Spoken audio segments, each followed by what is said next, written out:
Déclaration de Jean-Louis Debré, président de l'Assemblée nationale, sur l'avenir des institutions et le fonctionnement du Parlement, Évian le 20 septembre 2005.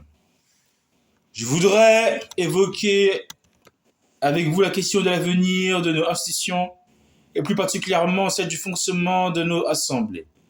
Il ne s'agit pas d'un sujet secondaire, mineur, ni d'un domaine réservé aux spécialistes de sciences politiques ou aux professeurs de droit constitutionnel.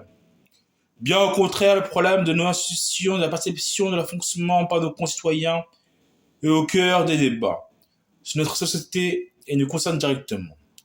Le déclin du civique, c'est-à-dire de l'intérêt général à la montée du civil, donc de l'individualisme, l'épuisement du sentiment d'appartenance nationale, le retour de l'intolérance de tout cela, en partie le résultat de ce qu'on appelle la crise de l'État.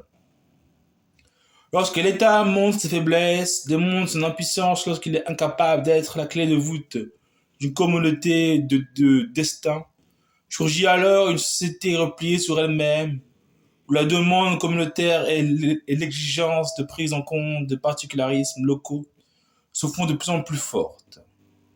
La dissolution nationale est alors en marche et l'avenir des démagogues et des populistes assuré.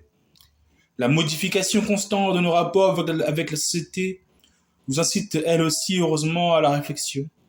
La médiatisation de notre vie politique dicte nombre de nos comportements et de nos réactions et une donnée incontournable.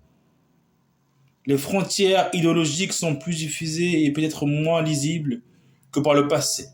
C'est encore une caractéristique de notre vie politique.